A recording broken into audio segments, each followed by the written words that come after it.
Charlie Kirk absolutely snaps after this black student claims that merit-based hiring is somehow racist. You guys gotta check this out. We watched 3 videos of yours, best top 10 Charlie Kirk debate moments of 2024, Oh, no. students enraged that I say college is a scam, and 10 unforgettable Charlie Kirk debates that shook 2024. And I picked 3 different topics that I think are important to me, which comes down to immigration, affirmative action, and DEI, and college is a scam. But the one I want to talk to you about the most is affirmative action and DEI. And in these videos, you have said, quote for quote, white males have high test scores, white males shouldn't have to be penalized. You did acknowledge and say that people of color come from lower socioeconomic backgrounds that do not prioritize education much. But instead of making a suggestion on how to help those communities and continue to build those communities up, you continue to say that our institutions are becoming less excellent. And I'm confused as to what your definition of excellence is. Is that because white males aren't necessarily, in your opinion, getting accepted as in a higher rate, even though they technically are, because 41% of college admitted students are of the white race? It should be higher than that, yeah. Based on what? Where are you getting the statistics? I just want to understand. It's a good question. The Supreme Court did a whole case on this, and it ruled against affirmative action, and we saw the books of Harvard. So I don't want to cut you off. May I know for future reference so I can understand where you're coming from and get more context, could I know the Supreme Court case? Yeah, so the name, 2.5 years ago, I think it was something out of California. Someone look it up. You could use Grok or ChatGPT. If somebody could please look that up for me. Thank you. So we saw the data out of Harvard. Harvard was the test case, and effectively approximating, but a white male had to get about a 30% higher test score to even be considered than an equivalent black student. And when was this? Over 30 years. Yeah, I think so. Yeah, I think so. So basically for a black student, they could do 30% worse on their standardized scores than an equivalent white student. And you don't think that has any outside factors to do with it? Well, that's not the point. The point is whether or not. But how is that not the point? Because I don't believe we should accommodate based on outside factors. You do.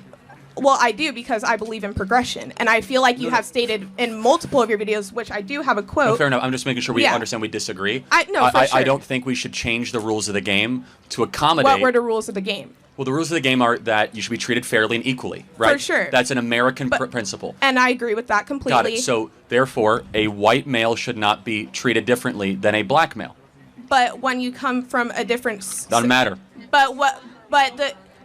Equal treatment or not. It's not whether or not you were said mean things when you grew up or whether your dad was a gangbanger. Doesn't matter. Well, I'm not saying that's not the outside factors I'm talking about. It doesn't matter what the outside factors are. But can I explain where I'm coming from? But understand, I'm going to finish and I'll let you talk. Okay, of course. Equal treatment is regardless of any sort of sob story you could put on before it.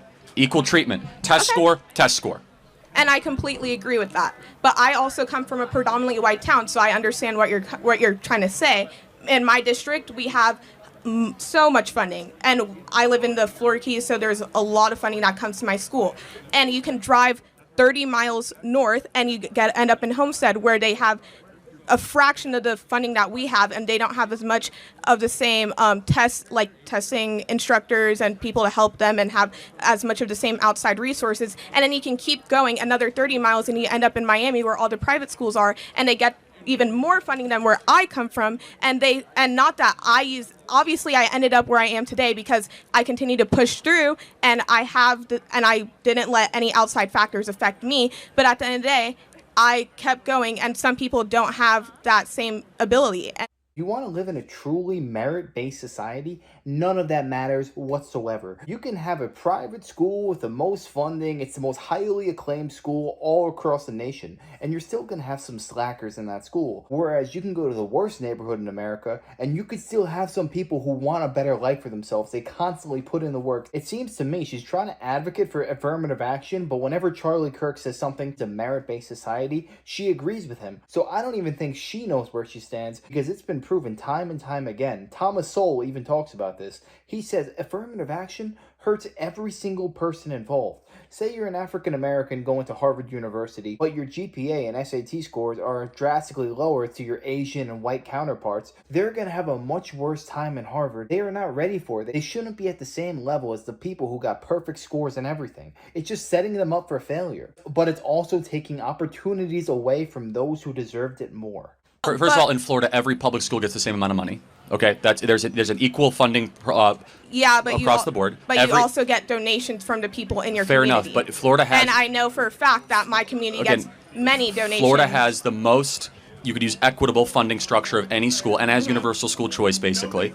So that's number one. Number two, explain to me why, when we're admitting people for a job, should it just be what's on that piece of paper, or should race play into the factor? So I know that your argument is mediocrity. I forgot. I don't Mediocrity? Really. Okay, yeah, and I know that, and I also believe in quotas as well. But I don't think that it should be one and one, but they should go hand in hand. Because at the end of the day, if I have just as good as a resume as somebody next to me, I wanna understand where you're getting that jobs are just taking people because they're a woman, because they are black. I just want to see. And I understand what you're trying to say because of course, with affirmative action and DEI, that does give them an upper hand. But where does it say that you take somebody just because of that color? All over the place. Capitol Street Partners back in the summer of 2022 said that they will not hire white men for internships. That's one example of thousands I could give. But because of how many people are in there, how many people in position? No, because they wanted to be. Again, that's irrelevant. It does not matter if you have an internship and everyone is a white man. If they're all qualified, that's great. It doesn't matter if they're all Asian or all black. It should be what merit qualification gets the people into that position. And of course, but if this school only wanted white people to attend. No, good, like excellent qualified people. And if they end up majority white, who cares? Why does that matter? I don't think that matters. I'm saying that affirmative action. No, you are saying it matters. I'm saying that, but I'm not saying for the white male or the black race or the Asian race or the Indian race, or understand what I'm saying? I'm saying that it works in favor for any race and any sex. It works, and it does 1,000%. And I don't understand where you're getting that information. It is anti-white racism that was in the fiber of our laws that is now getting away thanks to President Donald Trump. Where if you were a white man, especially to apply for internships, jobs, going to college, that it was significantly harder to get those jobs, to get into those practices, because there were quotas that made it easier for people of other skin colors with lower standards to be able to get those positions. We agree there's only so many slots in a college, right? There's only so many positions in an internship.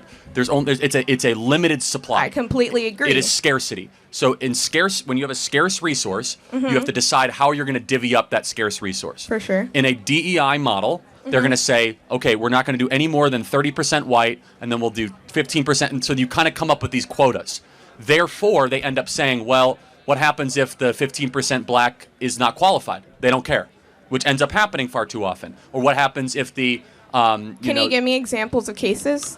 Yeah, air traffic control is actually a really good example. We now have all the documents that show that we went on a hiring spree to have more black air traffic controllers. There's a huge lawsuit about this, 15, 16, 17, where the standards for air traffic control have dropped so dramatically, and you're kind of seeing some of the effects of that, potentially.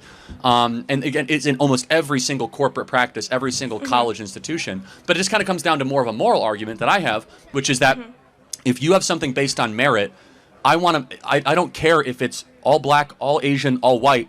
It's an excellent group is what I want, not a diverse group. I care about excellence, not diversity. Because I do not believe diversity is a strength. It honestly goes back to what Martin Luther King Jr. said 70 years ago. You shouldn't judge others by the color of their skin, but more so the content of their character. If you have to hire 100 engineers, I want to hire the 100 most skilled engineers all across the country. If that means I have to hire 90 women and 10 African Americans, that's perfectly fine by me. I don't care. They can do the job better than anybody else. They're trying to push DEI as it's a very accepting way to be, but in reality, you're doing nobody any favors. You're making society drastically less safe so that when you put your head on your pillow at night, you'll tell yourself that you're making a change, but in reality, you're doing nothing but trouble. For example, let's say that you are the best air traffic controller in the country, bar none. Nobody's better than you. But Delta Airline wants to hire 100 air traffic controllers, but the problem is they're only going to be hiring Indian people. That means when you send in your application, you have a 0% chance of getting that position, even though you're more skilled than everybody involved. Honestly, anybody who perpetuates and tries to support DEI, all that it is racism in disguise. It should play absolutely no part in the hiring process. The only thing you should be concerned about is who can do the job the best. That's it. But yeah, let me know your thoughts on this down below. Do you think that DEI as a whole is racist, or do you think it's a good idea? Let me know. I'd love to know your thoughts. And if you enjoyed, make sure to smash that like, comment, subscribe, and wish you guys nothing but the best. Till next time.